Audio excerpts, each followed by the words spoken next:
At 5:40 in the evening on June 1, 1944, all along the Norman coastline, German units struggled to re-establish coherent lines, while relentless Allied pressure shattered their carefully planned defensive expectations. Reports arrived hourly from scattered formations, describing collapsing battalions and disorganized withdrawals, creating an atmosphere of growing desperation within German command circles. In many sectors, the German infantry faced overwhelming artillery barrages, while their limited armored support proved insufficient against coordinated Allied advances. Broken communication networks forced frontline commanders to rely on delayed messengers, leaving units vulnerable to sudden encirclements and devastating firepower arriving without warning. Across the hedgerow country, American forces pressed forward methodically, while exhausted German defenders attempted improvised tactics to slow the advancing formations. Every captured crossroads revealed more abandoned equipment, creating a visible trail of strain that confirmed the diminishing effectiveness of German combat capabilities. Along the British front, fierce battles erupted around key villages, where counterattacks faltered under precise artillery coordination and constant aerial reconnaissance. Even veteran German formations struggled to maintain cohesion, while their commanders reported continuous logistical breakdowns hampering every planned defensive maneuver. Throughout the Caen sector, Allied air superiority devastated reserves, while German armored units found themselves pinned by constant bombing runs. Surviving vehicles often withdrew before engaging, forcing divisional commanders into reactive strategies that undermined any possibility for sustained momentum. Inside command bunkers, staff officers studied deteriorating maps, while casualty reports painted a grim picture impossible to dismiss. Rundstedt's headquarters noted collapsing regimental strengths, creating rising concerns that the entire defensive system would soon disintegrate under unrelenting pressure. By mid-June, German communications flooded with fragmented requests, while officers warned that reinforcement delays threatened catastrophic consequences. Commanders repeatedly emphasized the urgency of immediate armored support, highlighting failures that stemmed from rigid authorization chains deeply embedded within German strategic doctrine. At the same time, Allied supply lines expanded efficiently inland, while German units suffered acute shortages of fuel and ammunition. These disparities increased daily, creating further imbalance that fundamentally weakened the German ability to orchestrate organized defensive operations. Many soldiers reported feeling abandoned by higher command, while they faced relentless bombardments and mounting infantry assaults. Their letters revealed a mixture of duty and dread, capturing stark emotions shared across countless foxholes slowly being overwhelmed. Even the once formidable German artillery found itself outmatched, while Allied counterbattery fire silenced guns before they could influence battlefield conditions. Artillery commanders lamented dwindling ammunition reserves, acknowledging that continued attrition made sustainable resistance increasingly impossible. German defensive positions, once meticulously prepared, crumbled under continuous assault, while the enemy exploited every weakness with growing precision. Rundstedt's advisors warned that the situation demanded radical decisions, highlighting critical moments where hesitation allowed Allied gains to escalate beyond recovery. By late June, the Western Front appeared dangerously thin, while Germany lacked the operational flexibility required to restore stability. Every intelligence summary confirmed the same dire conclusion, reinforcing the belief that the invasion had created an irreversible turning point in the war's trajectory. Rundstedt surveyed the collapsing Western Front with growing frustration, while decades of battlefield experience shaped his increasingly blunt assessments. He recognized the widening operational gaps, and he understood that Germany lacked the reserves, mobility, and air protection required to regain the strategic initiative. Rommel, meanwhile, traveled constantly between frontline positions, while his instinct for battlefield realities intensified his disputes with Berlin. Each ruined village revealed exhausted soldiers and lost equipment, and he warned repeatedly that Germany faced an enemy whose superiority increased with every passing hour. During several tense meetings, Rommel argued that the Allies must be halted immediately, while their beachheads remained vulnerable to concentrated counterattacks. Rundstedt disagreed with the feasibility, noting that insufficient armored divisions, scattered deployments, and Allied air dominance made such decisive operations dangerously unrealistic. Though both men respected each other's careers deeply, their strategic visions diverged sharply, while Germany's perilous situation magnified every disagreement. Rommel favored aggressive action near the beaches, but Rundstedt believed preservation of forces mattered more, given the impossible odds confronting overstretched German formations. Inside headquarters, staff officers sensed mounting tension, while reports from Normandy highlighted worsening conditions that validated both commanders' fears. Rundstedt emphasized delays caused by rigid authorization procedures, whereas Rommel condemned the misplaced belief that quick counterstrikes could reclaim momentum already lost. Conversations between them grew increasingly urgent. While neither man denied the approaching collapse threatening the entire Western Front, they understood the scale of Allied resources, acknowledging that no combination of skill or bravery could offset such overwhelming material superiority. Rommel's frustration deepened each time he witnessed stalled armored reserves, while lengthy approval chains trapped tanks behind distant lines. Rundstedt blamed the command system's inflexibility, emphasizing that Hitler's centralized control left senior officers unable to act decisively when critical moments emerged. During confidential discussions, both commanders admitted Germany needed a diplomatic solution, while battlefield reversals made continued resistance strategically hopeless. Their private remarks reflected an unusual convergence, revealing shared doubts about a war increasingly controlled by political fantasies rather than operational realities. At frontline command posts, Rommel urged immediate withdrawals to prevent encirclements, while Rundstedt feared that delaying such decisions would destroy entire divisions. Both recognized the danger, yet Berlin continued demanding counterattacks, disregarding operational losses that far exceeded available replacements. Their warnings, though repeated urgently, went largely ignored, while Hitler's advisors silenced dissenting assessments that threatened ideological narratives. Rundstedt grew convinced that honesty no longer influenced strategic planning, and Rommel feared consequences for challenging directives shaped more by hope than evidence. Every passing day confirmed their predictions, while Allied advances carved deeper corridors through key defensive areas. Rundstedt reported shrinking divisional strengths, and Rommel described morale collapsing under constant bombardment, forming a bleak picture that neither commander could meaningfully alter. By late June, both men felt isolated within a failing system, while their professional judgment clashed with political rigidity dominating German decision-making. Though they differed in their tactical philosophies, they shared one undeniable conclusion: believing Germany lacked the capacity to reverse its accelerating defeat. Rundstedt read the frontline dispatches with tightening concern, as each message revealed shrinking divisions struggling against relentless Allied pressure. He noted collapsing unit cohesion, widespread equipment shortages, and exhausted officers pleading for reinforcements that Germany simply could not provide anymore. Daily situation maps grew darker, showing enemy penetrations widening steadily, while isolated strongpoints vanished under overwhelming artillery barrages. Rundstedt recognized these patterns immediately, understanding that once momentum favored the Allies, no defensive line could be restored without major reserves. He received reports describing infantry companies reduced to handfuls, while tanks listed as operational rarely survived more than a single engagement. Every account depicted formations fighting valiantly yet futilely, making it clear that Germany's tactical resilience no longer matched battlefield realities. Messages from Normandy highlighted the devastating impact of Allied air superiority, while bombed roads and destroyed bridges crippled every attempted redeployment. Rundstedt stressed that armored units arrived late, scattered, or damaged, leaving counterattacks weakened before they even began.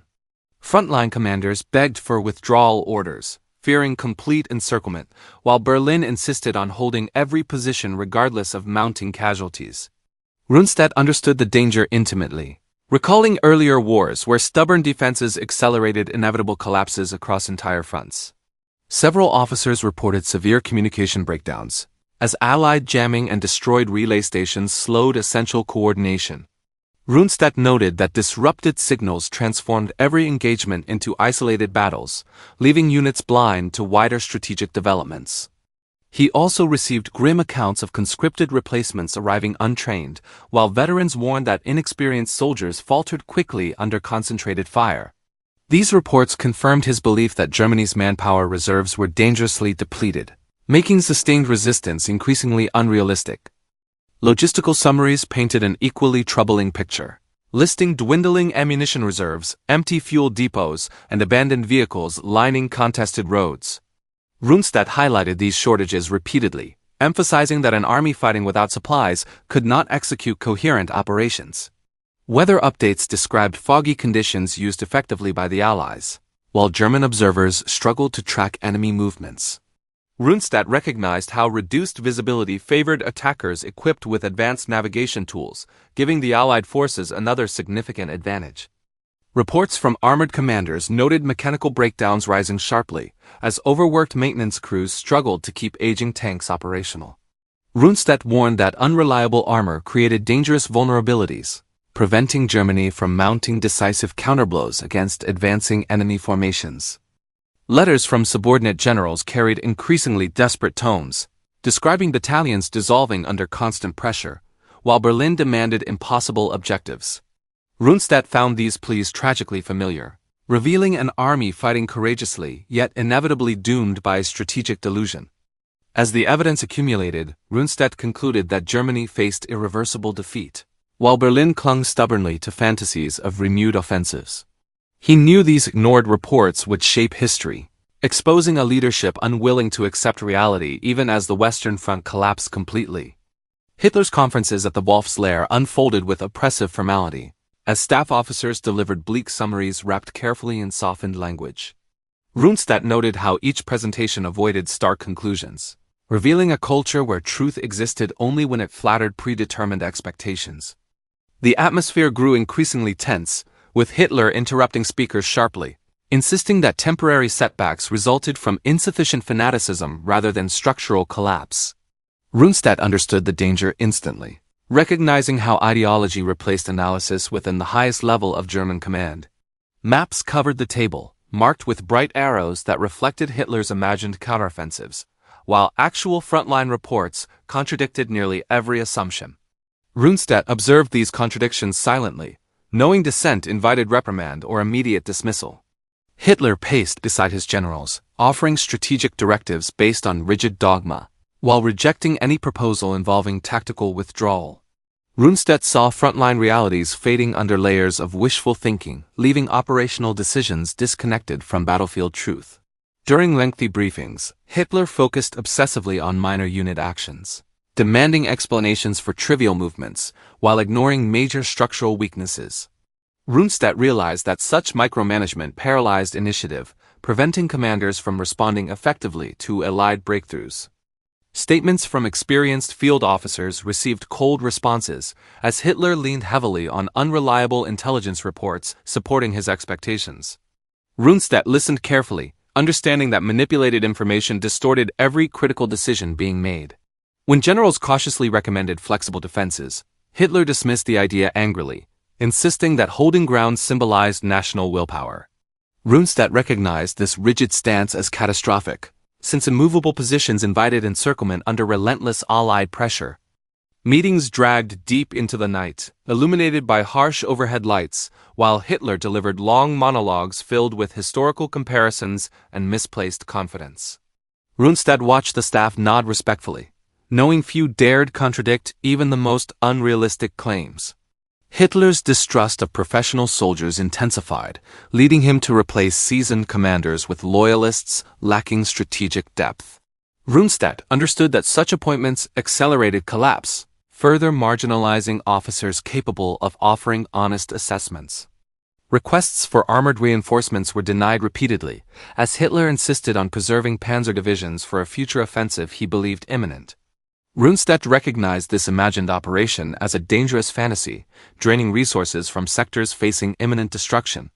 Even reports detailing Allied air dominance failed to inspire reconsideration, as Hitler blamed temporary weather patterns rather than acknowledging strategic disadvantage. Rundstedt saw every warning dismissed, transforming conferences into rituals of denial rather than instruments of command. By the conference's end, Rundstedt realized that no honest voice could penetrate the increasingly closed circle surrounding Hitler, leaving Germany trapped within decisions divorced entirely from battlefield reality. He departed in silence, carrying conclusions he knew Berlin would never willingly confront. 25 days after D-Day, Rundstedt entered the conference room carrying detailed reports that revealed widening fractures across the Western Front. He studied the assembled leaders carefully, recognizing their expressions mirrored fear, mixed with stubborn refusal to acknowledge defeat. The atmosphere felt electrically charged, with every officer aware that any criticism of ongoing operations invited immediate repercussions. Rundstedt knew the moment required clarity, compelling him to present unvarnished facts despite the inherent danger involved. He unfolded a marked operations map, illustrating how Allied forces secured beachheads, created supply corridors, and intensified pressure relentlessly. Hitler's staff listened stiffly, bracing for conclusions they silently hoped he would avoid stating directly. Rundstedt began calmly, explaining that German defensive positions lacked mobility, cohesion, and adequate reinforcement due to severe logistical strain. His voice carried an unusual steadiness, revealing determination forged by decades of battlefield experience. When he shifted to casualty numbers, the room tightened noticeably, as several officers exchanged worried glances while avoiding Hitler's stern gaze. Rundstedt pressed forward, emphasizing that current losses exceeded replacement capacity dramatically. He described collapsing command networks, highlighting how delayed decisions prevented counterattacks from achieving meaningful effects under Allied air dominance. No one interrupted, understanding he was describing realities visible to every frontline commander. Discussing armored reserves, he explained how surviving formations suffered crippling damage, leaving them incapable of executing coordinated maneuvers effectively. His tone remained respectful, though unmistakably firm, reflecting deep frustration with operational paralysis. Rundstedt paused briefly before stating that the situation required dramatic reassessment, not minor adjustments or symbolic gestures. Several officers exhaled quietly, sensing a forbidden boundary approaching rapidly. When Hitler dismissed concerns about resource shortages, Rundstedt responded bluntly, insisting that optimism could not substitute for depleted divisions. His words resonated sharply, echoing decades of professional credibility few dared challenge. Finally, he delivered the statement that froze the room completely, urging the high command to seek peace immediately. His deliberate phrasing, carried by unwavering conviction, shattered the carefully maintained illusion of eventual German recovery. Silence followed his declaration, with officers refusing to meet his eyes while awaiting Hitler's explosive reaction. Rundstedt remained composed, accepting the consequences already forming around him. He left the meeting stripped of influence, knowing his honesty ended his career, yet believing truth demanded expression despite guaranteed retaliation. The forbidden words lingered afterward, marking the moment Germany's remaining illusions finally collapsed. Rundstedt's 4 words emerged after months of watching German forces crumble under relentless Allied pressure, carrying the weight of accumulated despair. His declaration came quietly, yet it cut deeper than any shouted accusation heard within Germany's war councils. He spoke during a tense review meeting where staff officers attempted to frame worsening losses as temporary complications caused by enemy momentum. Rundstedt sensed their discomfort, recognizing every optimistic presentation concealed fractured armies unable to mount meaningful resistance. His blunt statement shattered the room's artificial confidence, challenging assumptions sustaining Hitler's refusal to consider strategic withdrawal. Several officers froze instantly, realizing they had witnessed a line crossed no one dared test previously. Hitler's expression hardened immediately, revealing anger disguised momentarily beneath forced composure, though everyone felt rising hostility clearly. Rundstedt maintained calm posture, understanding that truth spoken boldly invited consequences he already accepted internally. The phrase struck Berlin like a shockwave, circulating rapidly among political advisors who interpreted it as unacceptable defeatism. Rundstedt's long record of service offered no protection, ensuring disciplinary action moved swiftly without hesitation. Within hours, he received formal dismissal, removing him from operational authority and reducing influence he once commanded effortlessly. His departure marked a symbolic moment, demonstrating how honesty carried no value under collapsing authoritarian leadership. Colleagues avoided speaking publicly about the incident, fearing association might place them under suspicion despite private agreement. Rundstedt observed their silence knowingly, recognizing institutional fear had replaced rational discussion fully. News of his removal reached frontline officers, many regarding his statement as courageous acknowledgement of undeniable battlefield reality. Rundstedt appreciated their support quietly, knowing shared understanding offered limited comfort under prevailing circumstances. Despite official condemnation, his words captured growing sentiment among exhausted troops confronting overwhelming Allied superiority. Rundstedt realized that soldiers recognized truth instinctively, even when leaders refused to articulate unavoidable conclusions. Hitler's inner circle interpreted the remark as rebellion, reinforcing their belief that absolute loyalty required unconditional acceptance of his strategic fantasies. Rundstedt dismissed such thinking with quiet contempt, understanding delusion accelerated Germany's destruction. Although stripped of command, he remained unwavering in conviction that negotiated peace represented Germany's only remaining chance for survival. His removal demonstrated that leadership valued obedience above competence, revealing catastrophic flaws within decision-making structures. The phrase, "Make peace, you fools," echoed beyond the conference walls, symbolizing final warning delivered too late to change destiny. Rundstedt accepted the outcome solemnly, believing history would judge honesty more favorably than enforced silence. Berlin received Rundstedt's statement with immediate fury, channeling outrage through rigid chains of command designed to crush dissent forcefully. His 4 words circulated secretly, yet their implications terrified officials responsible for maintaining illusions of strategic stability.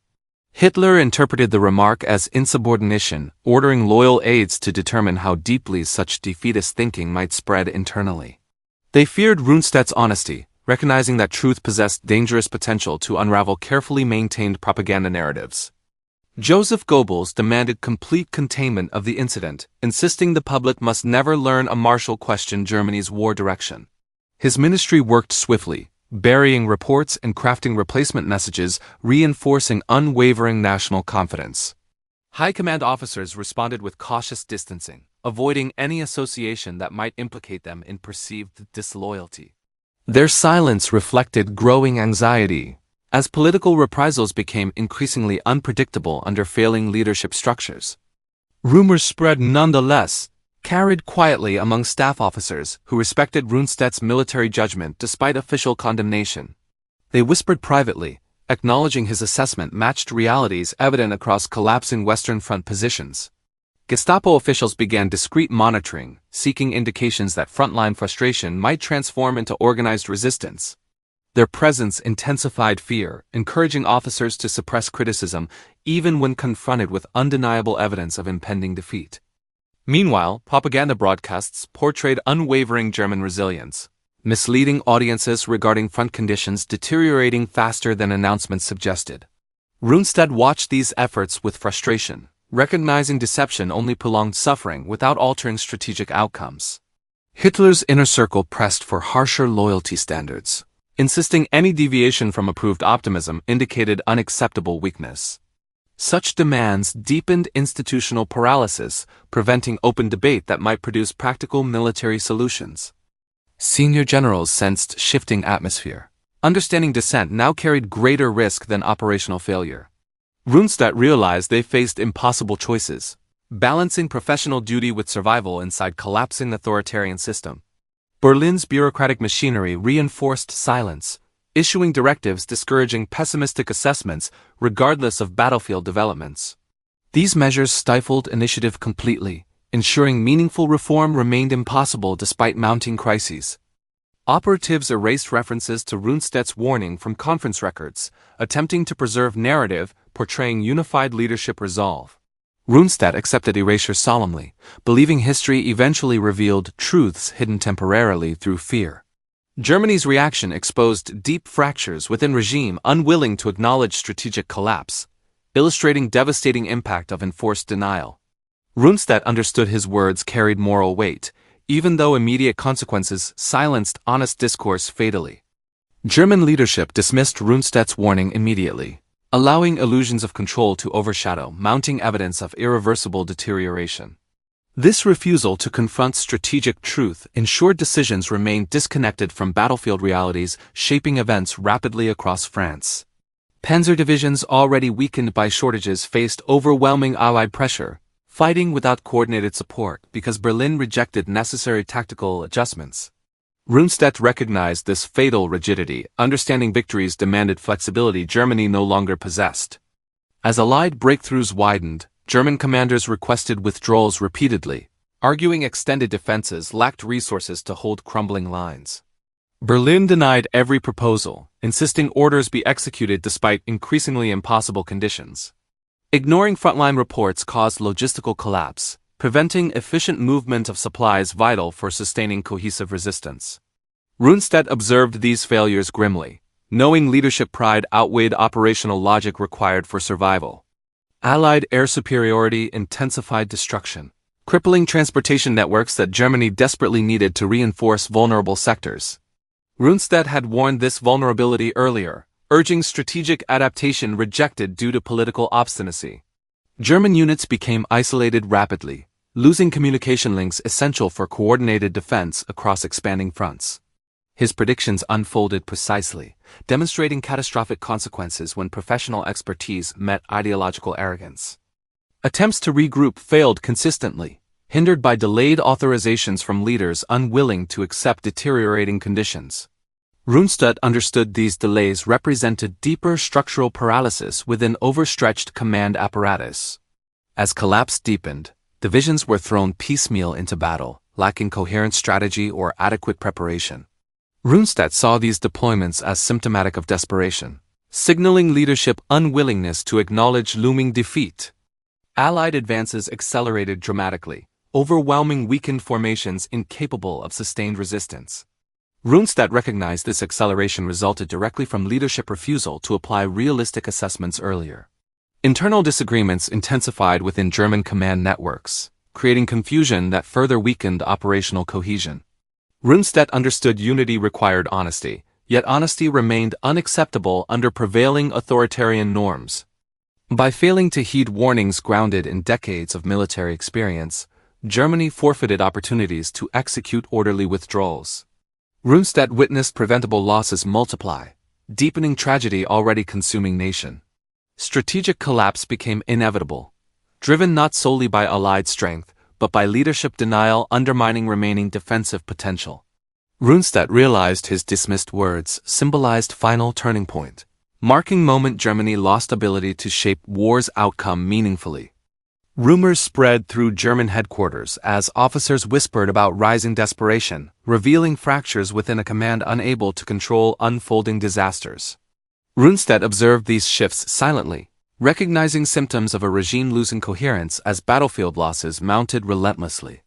When the July 20th plot emerged, its shockwave traveled instantly through command circles, exposing profound disillusionment among Germany's remaining professional officers. Rundstedt sensed the depth of their despair, realizing many believed assassination offered final chance to salvage national survival. The explosion at Wolfschanz failed, yet consequences reverberated violently, unleashing purges that crippled already strained operational structures. Rundstedt watched trusted officers disappear overnight. Understanding each arrest removed another stabilizing pillar holding fractured command together.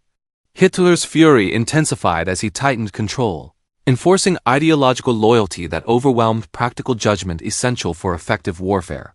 Rundstedt recognized these measures accelerated collapse because fear replaced competence within highest military ranks. Frontline armies suffered constant losses, reporting impossible conditions worsened by chaotic leadership changes following failed assassination. Rundstedt read dispatches gravely, acknowledging those warnings mirrored concerns he previously voiced without effect. Allied advances encircled German forces increasingly, creating crises demanding decisive responses absent within panicked headquarters. Rundstedt understood collapse stemmed from leadership paralysis, compounded by distrust spreading through command hierarchy. After the plot, Hitler insisted on unconditional resistance, eliminating space for strategic withdrawals crucial to saving experienced soldiers. Rundstedt realized this inflexibility ensured Germany's remaining strength would bleed away pointlessly across collapsing fronts. Recriminations dominated staff meetings, creating atmosphere where honesty became dangerous and silence replaced collaboration. Rundstedt viewed these patterns as final indicators that rational military governance had vanished completely. Officers assigned to critical operations lacked authority to adapt dynamically, forcing them to follow rigid directives no longer suited to battlefield realities. Rundstedt understood such constraints guaranteed failure, because war demanded responsive decisions leadership refused to permit. Logistical breakdown intensified dramatically, with supply lines constantly disrupted by Allied air superiority and internal disorder. Rundstedt noted every deficit multiplied exponentially, worsening already catastrophic shortages across exhausted divisions. The German high command drifted between denial and panic, producing contradictory orders that left frontline units vulnerable. Rundstedt recognized these inconsistencies revealed leadership disconnected from events shaping war's final trajectory. By late 1944, Germany's fate was sealed, with the July 20th plot symbolizing final internal rupture revealing collapse of moral and strategic coherence. Rundstedt understood the war's end approached swiftly, marking conclusions shaped by avoidable failures compounding relentless external pressure. The warning Rundstedt delivered echoed beyond the war, embodying the tension between honesty and obedience that defined German leadership. His career ended abruptly, yet his assessment remained an enduring testament to the consequences of ignoring reality in wartime. Officers and historians later reflected on his advice, understanding that a single voice could illuminate strategic collapse, while others clung to dangerous illusions. Rundstedt's insight demonstrated how professional judgment clashed with ideology, producing avoidable suffering and hastening the nation's military defeat. The aftermath of Germany's Western Front collapse revealed widespread devastation, with cities ruined and civilians displaced, highlighting the human cost of rigid command structures. Rundstedt's warning, had it been heeded, might have mitigated suffering, yet inflexibility sealed the country's fate irrevocably. Post-war analysis emphasized the role of communication breakdown, showing that hierarchical control often silenced critical perspectives, even when survival depended upon rapid adaptation. Rundstedt's reputation grew posthumously, symbolizing the tragic consequences of suppressed truth amidst authoritarian decision-making. Allied forces exploited every weakness created by leadership paralysis, advancing with efficiency while German command floundered, demonstrating that missed opportunities multiplied exponentially in the chaos of conflict. Rundstedt foresaw these outcomes, his assessments ignored as ideology overruled reason during pivotal weeks. Historians noted that Rundstedt's forward declaration reflected profound professional courage, revealing the ethical dilemma faced by officers constrained between loyalty to orders and loyalty to the nation. His honesty contrasted sharply with the blind obedience surrounding him, underscoring the moral dimensions of military decision-making under duress. The months following D-Day illustrated how stubborn denial compounded operational failures, with lost opportunities for tactical withdrawals and counteroffensives further eroding Germany's capacity for resistance. Rundstedt's warnings provided clarity that no bureaucratic decree could replicate, highlighting the value of experience in evaluating battlefield realities.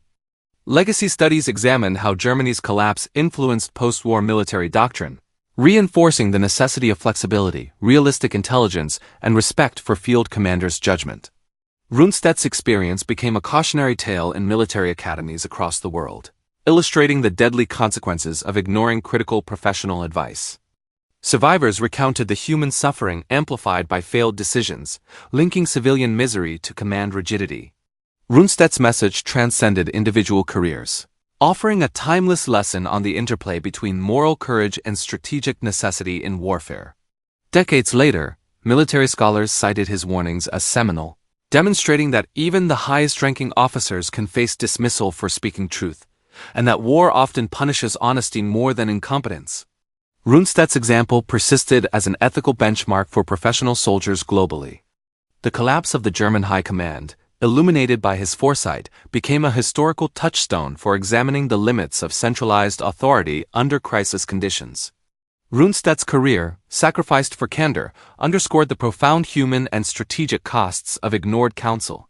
Ultimately, Rundstedt's legacy reminds us that even in failure, the act of speaking truth has enduring value, preserving lessons for future generations. His words continue to resonate, illustrating how integrity and insight can transcend personal consequences and illuminate history's darkest hours.